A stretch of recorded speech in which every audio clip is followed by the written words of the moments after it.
खबर24.com के सभी दर्शकों को मेरी तरफ से नमस्कार। मैं अभिषेक दीवान अपना संविधान शो की तीसरे एपिसोड में आप सभी दर्शकों का तहे दिल से स्वागत और अभिनंदन करता हूं।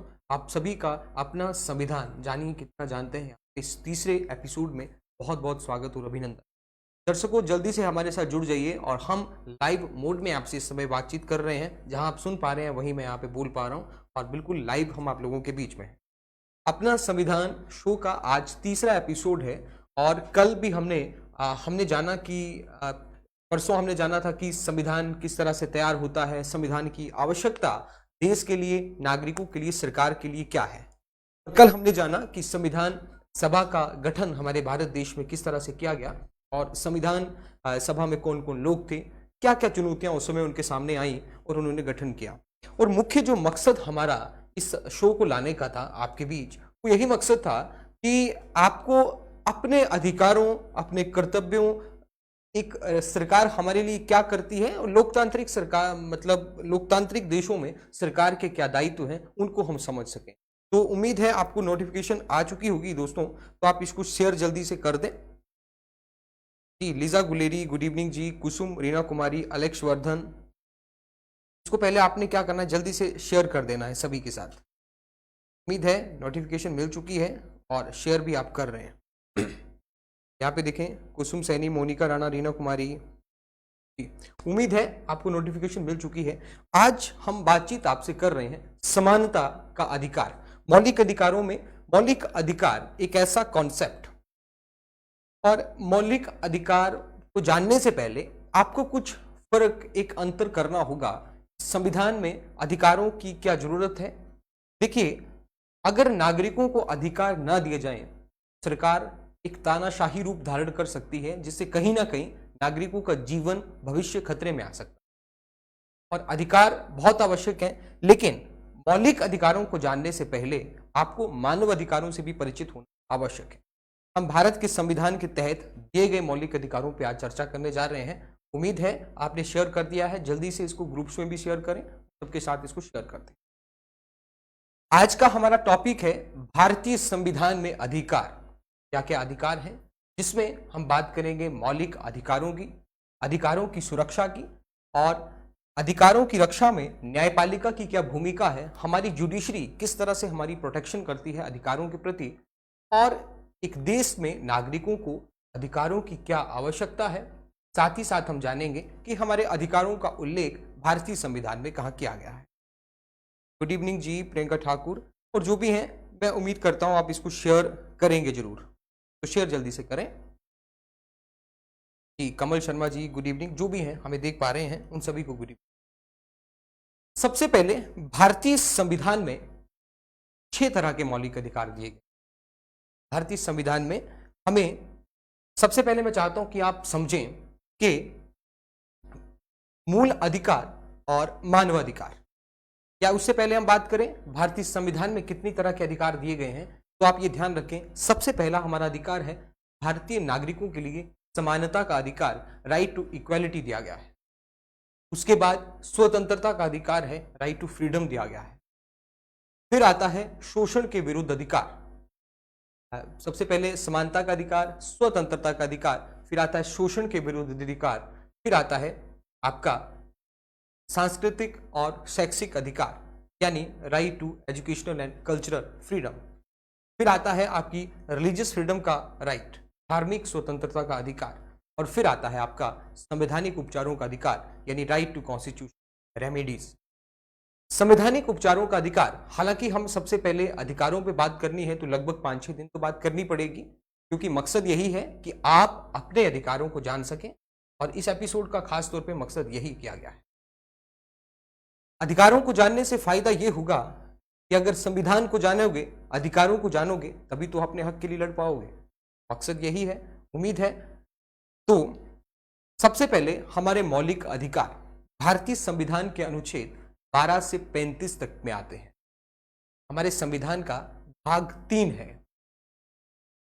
भारतीय संविधान का भाग 3, जिसको भारतीय संविधान का मेग्ना कार्टा कहा जाता है, भारतीय संविधान का मेग्ना कार्टा कहा जाता है। मौलिक अधिकार हमारे अनुच्छेद 12 से 35 तक हैं और भारतीय संविधान का भाग 3 है। सबसे पहले आपको मैं बताना चाहता हूं कि जो भारतीय नागरिकों को दिए गए अधिकार हैं, आपको सबसे पहले समझना होगा what is the difference between fundamental rights and human rights, कि आखिर मानवाधिकारों और मौलिक अधिकारों में क्या फर्क होता है।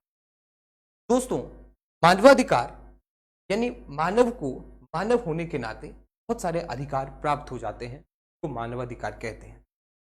कोई भी बच्चा जब मां के गर्भ से जन्म लेता है तो उसे थोड़ी ना पता होता कि वो पाकिस्तान में जन्म ले रहा है, नेपाल में जन्म ले रहा है, भारत में जन्म ले रहा है, चाइना में जन्म ले रहा है। तो उसको जन्म के साथ ही कुछ अधिकार प्राप्त हो जाते हैं, उनको तो कहते हैं मानवाधिकार। मानवाधिकार किसी देश की सीमाओं से बंधे हुए नहीं होते, वो किसी संविधान के मोहताज नहीं होते, वो किसी संविधान द्वारा नहीं दिए जाते, वो जन्म के साथ प्राप्त होने वाले अधिकार हैं। जबकि मौलिक अधिकार संविधान द्वारा प्रदान किए जाते हैं। जहां संविधान हमें मौलिक अधिकारों की बात करता है, वहीं उनका उल्लंघन होने पर हमें सुरक्षा भी प्रदान करता है। हमारा आर्टिकल 32 यही कहता है कि हमारे मौलिक अधिकारों का उल्लंघन हो जाए, हम सीधे न्यायपालिका का दरवाजा खटखटा सकते हैं। Fundamental rights of Indian citizen, आपने समझा क्या डिफरेंस है मौलिक अधिकारों और मानवाधिकारों के बीच में। आपके नाम यहाँ पे देख पा रहा हूँ बिल्कुल। इस समय हमारे साथ श्यामा वर्मा, PS ठाकुर, हितेश्वरी महंत, प्रियंका ठाकुर जो भी हैं। तो मौलिक अधिकारों और मानवाधिकारों में आपने अंतर समझा। भारत का मैग्ना कार्टा भाग 3 अनुच्छेद 12 से लेकर 35, इसको मैग्ना कार्टा कहा गया है। तो क्यों कहा गया मैग्ना कार्टा? लगभग दोस्तों याद करें 800 वर्ष पहले, लगभग 8 से 850 वर्ष पहले इंग्लैंड के राजा द्वारा इंग्लैंड के लोगों के लिए एक अधिकार पत्र प्रदान किया गया। वहां पे उसमें अधिकार बताए गए थे। तो इंग्लैंड के संबंध में उस अधिकार को इंग्लैंड का मैग्ना कार्टा कहा गया, इंग्लैंड का मैग्ना कार्टा कहा गया। और भारतीय संविधान में भाग 3 है अनुच्छेद 12 से 35 जो मौलिक अधिकारों के प्रावधान करता है, इसलिए भारत के संबंध में इसे भारत का मैग्ना कार्टा कहा जाता है। उम्मीद है आप समझ पा रहे हैं जो मैं कह रहा हूं। उसके बाद सबसे पहले हम समझेंगे व्हाट इज आर्टिकल 12, अनुच्छेद 12 क्या कहता है। हमारे संविधान का अनुच्छेद है 12। अच्छा, मैं सबसे पहले आपको बताना चाहता हूं कि हमारे जो मौलिक अधिकार हैं, क्या मानवाधिकार हैं, वो कितने आवश्यक हैं। जरा आप कल्पना करिए कि जब हम इन अधिकारों को पढ़ लेंगे, इन अधिकारों को जान लेंगे, आप सोचना कि यदि ये अधिकार हमारे पास नहीं होते तो क्या परिस्थितियां होती, या जब देश में नागरिकों को ये अधिकार प्राप्त नहीं थे तब परिस्थितियां कैसी रही हो। ये आपको समझना बहुत आवश्यक है। सबसे पहले अनुच्छेद आता है 12। आर्टिकल 12 क्या कहता है? आर्टिकल 12 राज्य शब्द की परिभाषा करता है। यहाँ पे राज्य शब्द का मतलब कतई ये नहीं है जैसे हम कह देते हैं हिमाचल, अरुणाचल, मध्य प्रदेश। राज्य शब्द का मतलब है वे सभी संस्थाएं जो सरकार द्वारा स्थापित की गई हैं या सरकार के द्वारा प्रत्यक्ष और अप्रत्यक्ष रूप से तरह का सहयोग प्राप्त कर रही है, वो सभी राज्य शब्द की श्रेणी में आती हैं। समझ पा रहे हैं? और दूसरी बात, हमारे जो मौलिक अधिकार हैं ये क्या है? वाद योग्य है। जी हाँ, वाद योग्य है। यानी यदि हमारे मौलिक अधिकारों का किसी तरह से कोई उल्लंघन करता है, चाहे सरकार करे चाहे कोई व्यक्ति करे, हम न्यायपालिका की सहायता दे सकते हैं। तीसरी बात, हमारे मौलिक अधिकार की जो अवधारणा है वो है निषेधात्मक, यानी नकारात्मक अवधारणा है। हमें ये राज्य के विरुद्ध में प्राप्त होते हैं। राज्य का मैं बार बार परिभाषा आपको नहीं बताऊंगा। राज्य का मतलब समझ जाइए कि हर संस्था जो सरकार से हमें, सरकार द्वारा स्थापित है या सरकार से सहयोग प्राप्त, ये राज्य के विरुद्ध हमें प्राप्त होते हैं और ये निषेधात्मक है। यानी कि निषेधात्मक मतलब है कि आपने सुना भी है, आपने पढ़ा भी है कि हमें राज्य के विरुद्ध प्राप्त होने का मतलब है कि जब हम इनको पढ़ते हैं तो लिखा होता है कि राज्य अपने नागरिकों के साथ इस आधार पर भेदभाव नहीं करेगा, राज्य अपने नागरिकों के साथ उपाधियों से या उस तरह से उनके अधिकारों के वंचित नहीं करेगा। तो ये नहीं शब्द जो आता है इसका मतलब है कि राज्य के विरुद्ध हमें प्राप्त हो रहे। आर्टिकल 12 हमने समझा। हमारे भारतीय संविधान का सबसे महत्वपूर्ण आर्टिकल है वो है 13, अनुच्छेद 13 क्या कहता है? अनुच्छेद 13 ये कहता है कि हमारी जो न्यायपालिका है वो किसी भी विधि का पुनरावलोकन कर सकती है, यानी जुडिशियल रिव्यू कर सकती है, विधिक समीक्षा कर सकती है। विधिक समीक्षा, अब आपके दिमाग में आएगा कि आखिर ये विधि शब्द क्या है। आखिर ये विधि शब्द क्या है? आर्टिकल 13 विधि की समीक्षा। विधि का शब्द का मतलब है, अनुच्छेद 13 में साफ साफ परिभाषित भी किया गया है। विधि का मतलब है संसद द्वारा बनाया गया कानून, संसद द्वारा बनाया गया कोई भी कानून और राज्य विधानमंडल द्वारा बनाया गया कोई भी कानून, जिसमें राष्ट्रपति का अध्यादेश भी शामिल है। हम सरकार द्वारा तरह तरह के नोटिफिकेशन जारी होते देखते रहते हैं। इसी तरह का कोई सर्कुलर जारी होता है, परिपत्र जारी होता है, इस तरह का गजट जारी होता है, वो सभी विधि की श्रेणी के अंतर्गत आते हैं। और क्या होता है कि हमारी जो न्यायपालिका है वो संसद द्वारा बनाए गए किसी कानून, विधानमंडल द्वारा बनाए गए कानून, या जो मैंने आपको और भी तरह तरह के उदाहरण बताए, उनमें से सभी की समीक्षा, उसका पुनरावलोकन कर सकता है कि कहीं उस संविधान की खिलाफ तो नहीं है। हमारी जो न्यायपालिका है इसको संविधान का अभिभावक, गार्जियन, संरक्षक, प्रोटेक्टर को ये कहा जाता है, और ये संरक्षक है। संविधान की व्याख्या करने का अधिकार हमारी न्यायपालिका के पास है। तो आर्टिकल 13 के तहत ऐसा किया जा सकता है। सबसे महत्वपूर्ण अनुच्छेद आर्टिकल 13 है। अब 12 में हमने पढ़ा राज्य शब्द की परिभाषा, और 13 में हमने पढ़ा कि विधिक समीक्षा की जा सकती है। अब ये विधि कौन सी है? इसमें आपके सामने दो लिखे आ रहे हैं, pre constitutional and post constitutional. संविधान के लागू होने से पूर्व की विधियां और संविधान के लागू होने की बाद की विधियां। हमारे कॉन्स्टिट्यूशन से पहले भी कुछ आरबी वर्तमान में है, सीआरपीसी है। ये सभी धाराएं 1935 के भारत शासन अधिनियम के तहत चलाई गई। तो वो सभी विधियां भी आज उनका भी पुनरावलोकन, अगर वो कहीं ना कहीं नागरिकों के अधिकारों को प्रभावित कर रही हैं, इसी तरह का उल्लंघन कर रही हैं, तो न्यायपालिका उनकी समीक्षा कर सकता है। उम्मीद है आप समझ पा रहे हैं। यहाँ पे रेखा शर्मा जी आप लिख रहे हैं, बुरा हाल होता फिर तो सर क्या हो गया। ठीक है, ये आपने समझा। तो संविधान से पूर्व की विधियां और संविधान से लागू होने की बाद की विधि। दोस्तों आप देख रहे हैं नोटिफिकेशन आई है। हम इन वीडियो को रिकॉर्ड करके भी डाल सकते थे, लेकिन मकसद यही है कि आपसे लाइव बातचीत की जाए, आपके कमेंट्स भी पढ़े जाएं और आपको बताया भी जाए। उसके बाद सबसे पहला हमारे जो अधिकार हैं वो वास्तव में अनुच्छेद 14 से शुरू होते हैं। आर्टिकल 14 क्या कहता है? आर्टिकल 14 टू 18, अनुच्छेद 14 से लेकर 18 तक कुल 5 अनुच्छेद आते हैं। बात करते हैं समानता के अधिकार की। समानता एक ऐसी धारणा हम सबको चाहिए होती है, लेकिन कहीं ना कहीं हम अपनी पुरानी रूढ़िवादी मानसिक प्रवृत्तियों से और कुछ पूर्वाग्रहों से घिरे हुए हैं। क्या आपको लगता है कि समानता सबके लिए आवश्यक है? जी हाँ, आवश्यक है। आपने देखा कि सदियों तक, 200 वर्षों तक अंग्रेजों ने भारत में राज किया। उन्होंने कहीं ना कहीं यहाँ पे फूट डालो और शासन करो की नीति अपनाई, और कहीं ना कहीं यहाँ पे भेदभाव की जड़ें, चाहे भेदभाव एक जाति के आधार पर हो, धर्म के आधार पर हो, किसी के लिंग के आधार पर हो, जन्म स्थान के आधार पर, हमारे यहाँ पे भेदभाव होते आए हैं। ये नई बात नहीं है। जब हम अपने अधिकारों के प्रति जागरूक होते हैं या कुछ हमेशा पढ़ने लिखने की कोशिश करते हैं, तब हमें बुरा लगता है ऐसा कैसे होता है आज तक। सबसे पहले हम बात कर रहे हैं समानता के अधिकार की। समानता का अधिकार, समानता कई तरह से होती है। हमारी प्रस्तावना में भी समानता की बात की गई है कि लोगों को राजनीतिक, आर्थिक और सामाजिक आधार पर समानता उपलब्ध करवाई। अब कैसे होगा?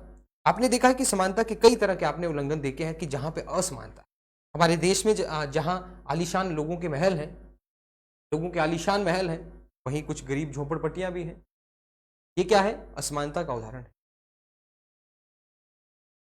आपने एक मूवी देखी होगी, मर्द मूवी जो है, अमिताभ बच्चन उसमें है, वहां पे लिखा है Indian and dogs are not allowed, यानी आदमियों की तुलना कुत्ते से की गई। क्या है? वो भी एक असमानता है।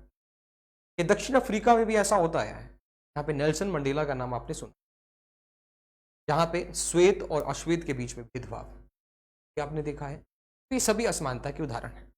मैं आपको बताऊं कि पूरी दुनिया की लगभग 40% गरीब जनसंख्या की जो सामूहिक आमदनी है वो भारत की मान लीजिए 40% गरीब जनसंख्या है, वो भारत के ही 50 जो लोग हैं, सबसे अमीर लोग, उनकी आमदनी से कहीं अधिक है। 50 लोगों की आमदनी 40 करोड़ गरीब जनसंख्या से अधिक है। इतना असमानता है, आप देखिए। तो ज़्यादा इसमें हम टाइम नहीं लगाएंगे। जी बिल्कुल बिल्कुल, बुरा हाल होता अगर फंडामेंटल राइट्स नहीं। अब सुनिए, अब मैं आपको बताना जा रहा हूं कि क्या है राइट टू इक्वालिटी यानी समानता। समानता का अधिकार यानी कि हमारे आर्टिकल 14 अनुच्छेद 14 क्या कहता है कि उसमें बात लिखी है कि राज्य भारत के राज्य क्षेत्र में किसी भी नागरिक से विधि के समक्ष समानता और विधियों के समान संरक्षण से वंचित नहीं करे। दो बातें यहां पे लिखी हैं। एक, विधि के समक्ष समानता। ये बात हमने विधि के समक्ष समानता, डाइसी, इंग्लैंड में एक विद्वान थे डाइसी, उन्होंने एक पुस्तक लिखी थी रूल ऑफ द लॉ यानी विधि का शासन। उन्होंने ये सिद्धांत दिया है विधि के समक्ष समानता, यानी कानून के सामने कोई व्यक्ति खड़ा है, कानून को कोई मतलब नहीं है, लेकिन कानून के सामने सब बराबर। कानून के सामने कोई भी व्यक्ति हो, सबके लिए नियम बराबर होंगे। ये बात करता है हमारा विधि के समक्ष, ये बात डाइसी ने दी।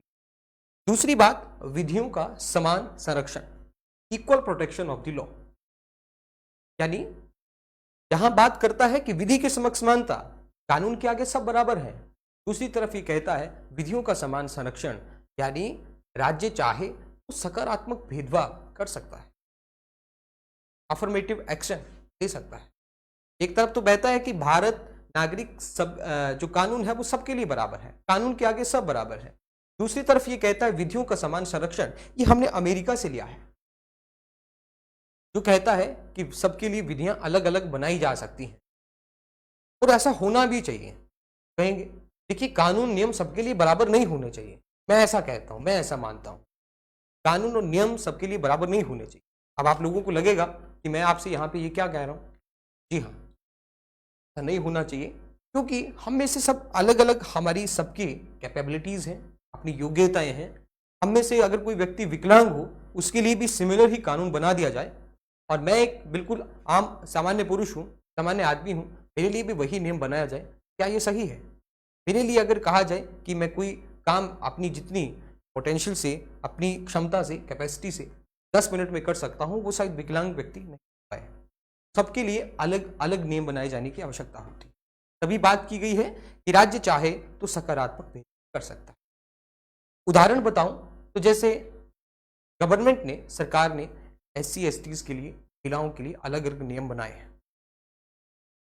फिर आता है हमारा आर्टिकल 14, ये क्या कहता है? आर्टिकल 14 तो आपने पढ़ ही लिया। आर्टिकल 14 के बारे में जो मैंने आपको बताई, विधि के समक्ष समानता और विधियों का समान संरक्षण, यानी विधि सबके साथ अलग अलग व्यवहार कर सकती है। दूसरी तरफ लिखा है विधि के समक्ष समानता, यानी कानून सबके लिए बराबर है, लेकिन राज्य चाहे तो सकारात्मक भेदभाव कर सकता है। उसके आगे ये बातें हमने समझ ली, तो ये अब चाहें तो इसका साथ साथ में स्क्रीनशॉट भी ले सकते हैं। उसके बाद आर्टिकल 15, इससे संबंधित एक मूवी भी आपने देखी हो, अनुच्छेद 15 क्या कहता है। अनुच्छेद 15 बहुत सुंदर आर्टिकल। कहीं ना कहीं आप लोगों के मन में कई बार एक विचार आते हैं, आरक्षण होना चाहिए नहीं होना है, रिजर्वेशन अच्छा है या गलत है, सही है या गलत है। आप लोगों में कई तरह के विचार आते हैं, पुराने भी चाहिए, इसमें कोई बुरी बात भी नहीं है। अनुच्छेद 15 के बारे में हम पढ़ेंगे और 16 के बारे में पढ़ेंगे, तो हमारे संविधान निर्माता क्या चाहते थे वो आप समझ पाए। ठीक है, मैं चाहता हूं कि आप तर्क पे अपने विचारों को लें, किसी के विचारों को सुने, अपने दिमाग की तर्क की कसौटी पर कसें, फिर परखें कि वो आप कह रहे हैं वो सही है या गलत, या दूसरा जो कह रहा है वो सही है गलत। आर्टिकल 15 क्या कहता है? अनुच्छेद 15 कहता है कि क्या करेगा कि राज्य जो है वो भेदभाव नहीं करेगा। राज्य भारत के राज्य क्षेत्र अपने नागरिकों के साथ इन आधारों पे भेदभाव कभी नहीं कर सकता। आप सुनिए मैं जो कह रहा हूं, राज्य इन आधारों पे भेदभाव नहीं कर सकता। ऑप्शन 1 आपके सामने लिखा है, धर्म के आधार पर, on the basis of religion, जाति के आधार पर, on the basis of caste, sex के आधार पर, ऑन द बेसिस ऑफ लिंग, लिंग के आधार पर, या ऑन द बेसिस ऑफ जन्म स्थान। तो जन्म स्थान क्या है, उसके उद्भव के आधार पर, on the basis of origin, राज्य अपने नागरिकों के साथ धर्म के आधार पर, जाति के आधार पर, लिंग के आधार पर, जन्मस्थान के आधार पर विभेद ही करेगा। ऐसी बात हमारे आर्टिकल 15 में लिखी है। यानी कि हम बात करें, व्यक्ति चाहे कोई भी हो, चाहे किसी भी समाज से हो, किसी जाति से हो, उसके जन्मस्थान कोई भी हो, उसका धर्म कोई भी हो, भारत के राज्य क्षेत्र में रहता है, उसके साथ किसी भी तरह का कोई भेदभाव नहीं। इसीलिए इन अधिकारों के प्रति जागरूक होना आवश्यक है। अगर आपके साथ भी, अगर आपको लगता है किसी के साथ इस तरह का आपके सामने होता है या भेदभाव हो रहा हो धर्म के आधार पर, जाति के आधार पर, लिंग के आधार पर, कई बार हमारे समाज में लड़कियों को पढ़ने की इच्छा जाहिर नहीं की जाती उनके माता पिता के द्वारा, इस तरह का भेदभाव कभी नहीं किया जा सकता। ये हमारे संविधान निर्माताओं ने उस समय लिख दिया था 1947 में। दूरदृष्टिता और इतनी अच्छी सोच रही होगी, लेकिन फिर भी आज भी कुछ समाज में ऐसे लोग हैं इन बातों को नकार देते हैं। आर्टिकल 15 ऐसा कहता है। अब इस आधार पे भेदभाव नहीं कर सकता, हम बढ़ते हैं अनुच्छेद 15(2) की तरफ। आर्टिकल 15 का सब क्लोज 2 कहता है कि राज्य चाहे, यहां पे तो लिखता है कि इन आधार पर भेदभाव नहीं कर सकता, लेकिन आर्टिकल 15 सब क्लोज 3 कहता है कि नहीं, ऐसी बात नहीं है। राज्य चाहे तो महिलाओं और बच्चों के लिए विशेष प्रावधान कर सकता है।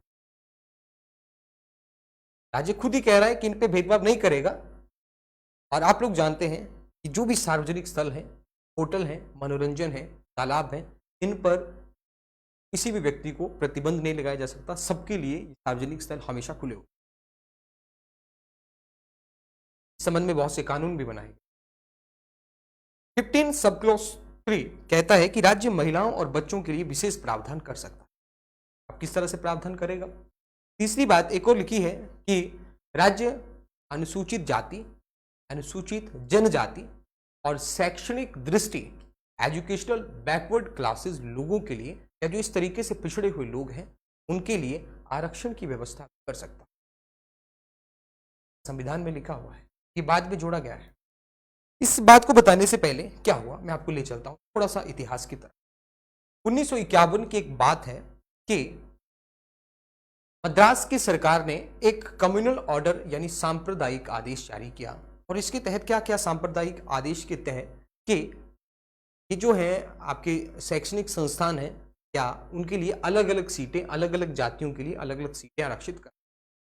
और एक लड़की थी जिसका नाम था दुराई राजन। दुराई राजन का मेडिकल कॉलेज में एडमिशन नहीं हो पाया, और मेडिकल कॉलेज में जब उसका एडमिशन नहीं हो पाया तो उसने उसको कोर्ट में चैलेंज किया कि मेरा एडमिशन नहीं हुआ सिर्फ मद्रास सरकार की एक व्यवस्था से।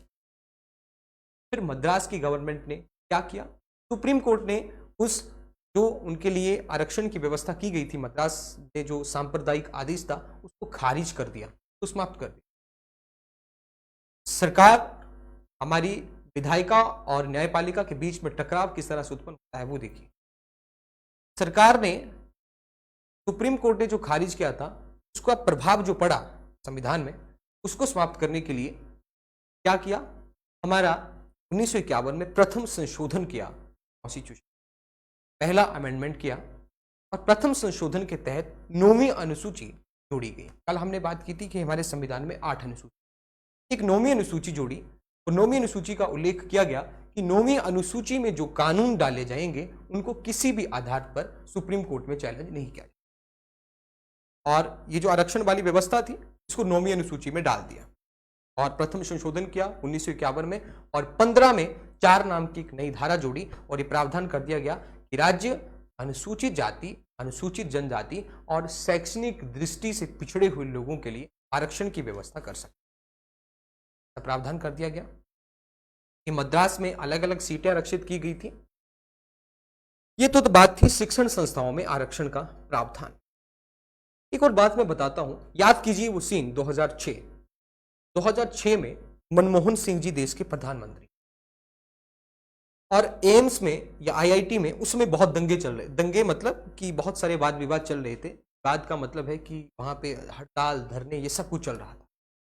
एम्स की बात कर रहे हैं, all India institute of medical science.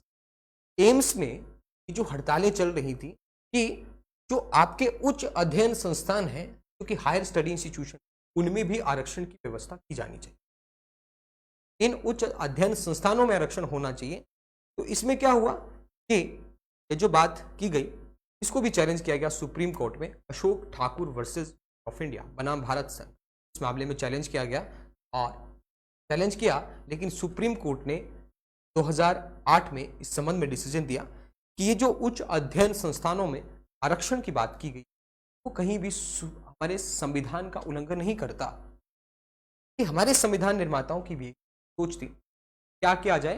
संविधान निर्माताओं की सोच दोस्तों ये थी कि हमारे देश में सदियों से भेदभाव होता है, आप लोग जानते हैं। आज भी हम ग्रामीण पृष्ठभूमि से हैं, तो लोग आते हैं, कुछ सामने देखते हैं कि कुछ खास वर्ग के साथ खास तरह का भेदभाव कर दिया जाता है। कुछ को वो उचित लगता है, कुछ को अनुचित लगता है। हमारी युवा पीढ़ी को वो अनुचित लगता है, आवश्यक रूप से हम और आप लोगों को लगता है। लेकिन जो कुछ पुरानी रूढ़िवादी सोच को लेके लोग घिरे हुए हैं, उस चीज को सही मानते हैं, लेकिन ऐसा नहीं है। किसी व्यक्ति को हम इस आधार पर छुआछूत नहीं कर सकते कि इसने एक खास जाति विशेष में उसने जन्म लिया है। तो 15(5) की जो धारा जोड़ी, इसको सुप्रीम कोर्ट ने माना। अब दो बातें आपको ध्यान रखनी है, एक आर्टिकल 15 सब क्लॉज 4 वो भी आरक्षण की बात करता है, लेकिन वो सामान्य शिक्षण संस्थानों में आरक्षण की बात करता है, और 15 का 5 है वो उच्च अध्ययन संस्थानों में शिक्षण की बात करता है। उम्मीद है तो मैं कह रहा हूं वो आप समझ पा रहे हैं और शेयर भी कर दें। जी मिलाप चंद जी नमस्कार, निशु श्यामा शर्मा। तो ये बातें आपने समझ ली कि क्या है। तो आपको इन बातों में थोड़ा सा परखना है, खुद से भी परखें, परख के आधार पर कसें, तभी आप समझ। संविधान को जानना इसीलिए आवश्यक है, अधिकारों के प्रति जागरूक होना आवश्यक। आगे बढ़ते हैं, हमारा आर्टिकल 16 क्या कहता है, जरा ध्यान से सुनिए। अनुच्छेद 16 ये कहता है कि राज्य रोजगार देते समय, अपने नागरिकों को रोजगार देते समय अवसर की समानता प्रदान करेगा। ये सबके लिए अवसर की समानता। हमारी प्रस्तावना में भी बात की गई है कि प्रतिष्ठा और अवसर की समानता सब। अनुच्छेद 16 में कहता है कि राज्य रोजगार देते समय किसी भी नागरिक के साथ उसके मूल वंश, उसकी जाति, उसके जन्म स्थान, उसके लिंग, उस आधार पे भेदभाव नहीं करेगा। 7 आधार यहां पे लिखे हैं, उस आधार पे भेदभाव नहीं करेगा रोजगार देते समय। लेकिन एक आर्टिकल है 16 सब क्लॉज 3, 16 का उपधारा 3 है, वो कहती है कि नहीं नहीं ऐसी बात नहीं है, राज्य निवास के आधार पर चाहे तो भेदभाव कर सकता है। ऊपर तो कहा कि राज्य मूल वंश, धर्म, जन्म स्थान, उस आधार पर भेदभाव नहीं करेगा, या उद्भव on the basis of origin, निवास के आधार पर भेदभाव नहीं करेगा। राज्य जन्म के आधार पर भेदभाव किसी से रोजगार देते समय नहीं कर सकता। किसी को एम्प्लॉयमेंट, सरकारी नौकरी प्रदान की जा रही है तो राज्य उस आधार पर भेदभाव नहीं कर सकता। लेकिन 16 सब क्लॉज 3 ये कहता है कि राज्य चाहे तो क्या कर सकता है, निवास के आधार पर भेदभाव कर सकता है। निवास के आधार पर क्या आपके पास कोई एग्जाम्पल है? हमने जो प्रेपराइज ऑनलाइन कोचिंग क्लासेस जुड़े हैं, हमने 2-3 दिन पहले एक टॉपिक चला है राज्यपाल। राज्यपाल के बारे में, विशेष शक्तियों के बारे में हमने बात की, एक अनुच्छेद पढ़ा, वो था क्या था, राज्यपाल के बारे में एक बात पढ़ी। वो बात थी कि 371 जे के तहत कर्नाटक के राज्यपाल को कुछ विशेष शक्तियां दी गई हैं। तो कर्नाटक के राज्यपाल को विशेष शक्तियां प्रदान की गई हैं कि वो चाहे तो कुछ विशेष क्षेत्र में पैदा हुए लोगों के लिए एक अलग से व्यवस्था कर सकता है। नौकरियों के मामले में वैसी व्यवस्था की जा सकती है। कर्नाटक का एक एरिया है गुलमर्ग, कर्नाटक हैदराबाद रीजन है, उसमें गुलमर्ग पहले क्या आते हैं, तो उनके लिए विशेष व्यवस्था की जा सकती है। अब आता है भारत में रिजर्वेशन क्यों है। ये खैर हमारी चर्चा का विषय नहीं है, आरक्षण होना चाहिए नहीं होना चाहिए ये भी हमारी चर्चा का विषय नहीं है। आप संविधान पढ़ें, खुद जाने कि आरक्षण होना चाहिए नहीं, ठीक है। बातों पे कई लोग सहमत हो सकते हैं, कई नहीं हो सकते, सबकी अपनी अपनी विचारधारा होती है, तो ये अलग बात है। अब देखिए आर्टिकल 16 का 3rd हमने पढ़ लिया। अब आर्टिकल 16 का सब क्लोज 4, एक अनुच्छेद उपधारा 4 है, वो कहता है कि ऐसे लोग, बहुत ध्यान से सुनिए, भारत के राज्य क्षेत्र में ऐसे लोग जिनका सरकार के अधीन सेवाओं में अपर्याप्त प्रतिनिधित्व है, इन एप्रोप्रिएट रिप्रेजेंटेशन है, यानी जिन लोगों का पर्याप्त प्रतिनिधित्व नहीं है उन लोगों के लिए आरक्षण की व्यवस्था, यही आर्टिकल जो है हमारे देश में रिजर्वेशन का बेस है। आरक्षण की व्यवस्था इसी अनुच्छेद के आधार पर की गई है। 16 में जहां आप देखेंगे कि हमारा सबसे पहला जो अनुच्छेद शुरू होता है उसके ठीक ठीक नीचे नीचे नीचे वो बिल का उसका विपरीत होने लगता है। 16 पे तो बात की थी कि रोजगार देते समय धर्म, मूलवंश, जाति, जन्म, लिंग या जन्म स्थान के आधार पे भेद नहीं करेगा।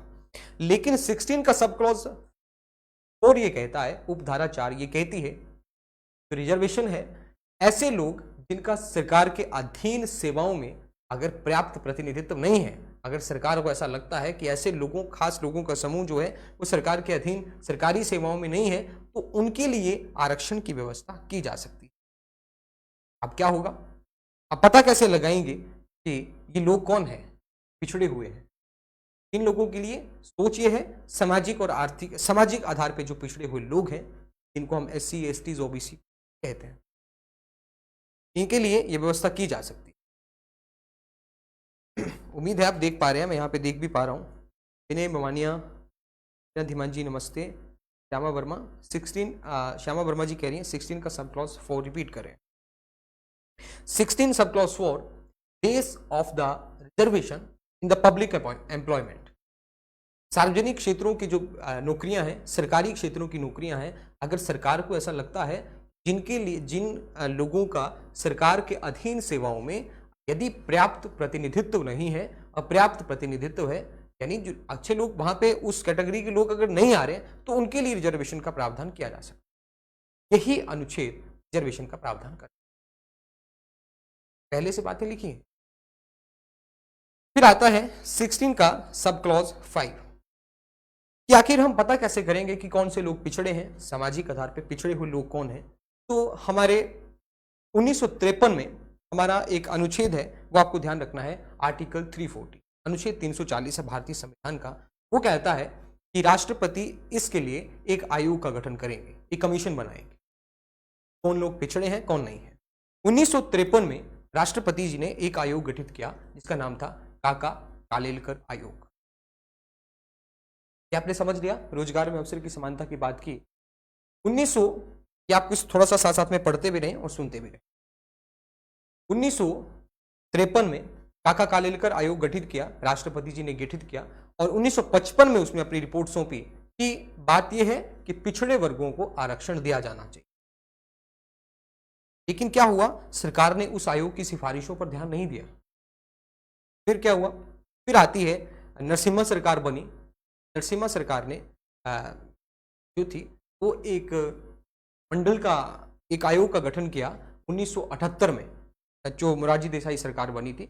1978 में जो गठन किया, इसका गठन किया, नरसिम्हा राव प्रधानमंत्री बने मोरारजी के बाद, और एक आयोग का गठन किया जिसका नाम हम देते हैं मंडल आयोग। उसके अध्यक्ष बने थे बिहार के एक प्रसिद्ध नेता थे बीपी मंडल, बिंदेश्वरी प्रसाद मंडल, उसके अध्यक्ष बने। उन्होंने एक मंडल आयोग का गठन किया जिसका काम यह था कि देश में कौन कौन से लोग पिछड़े हैं सामाजिक आधार पे, उनका पता लगाए। बीपी मंडल ने काम करना शुरू किया, 1978 में गठन हुआ। 1979 में उसने काम करना शुरू किया और 1980 में उसने अपनी रिपोर्ट सरकार,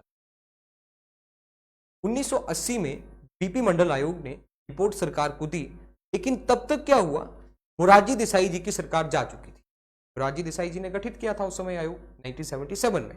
पहली गैर कांग्रेसी पार्टी जनता पार्टी की सरकार अस्तित्व में आई, लेकिन मोरारजी देसाई जी की सरकार जा चुकी थी। उसके बाद क्या हुआ, इंदिरा गांधी जी की सरकार आई, फिर से इंदिरा गांधी जी सरकार में आ गई और उस रिपोर्ट पे किसी ने ध्यान नहीं दिया। फिर वीएन प्रताप सिंह 1990 के समय वो देश के प्रधानमंत्री बने। वीएन प्रताप सिंह जी ने क्या किया कि वो उस समय जब लागू किया गया, देश में बहुत सारे दंगे फसाद हुए, विवाद उत्पन्न हुए, तो जब उनको लागू किया गया तो कहीं ना कहीं उसको चैलेंज भी किया गया कि इस आधार पर आरक्षण की व्यवस्था। तो हम जानते हैं हम भारत के संविधान की बात करें और इंदिरा साहनी का नाम ना लें, एक क्या होगी, बहुत गलत हो जाएगा। इंदिरा साहनी का नाम लेना अति आवश्यक है।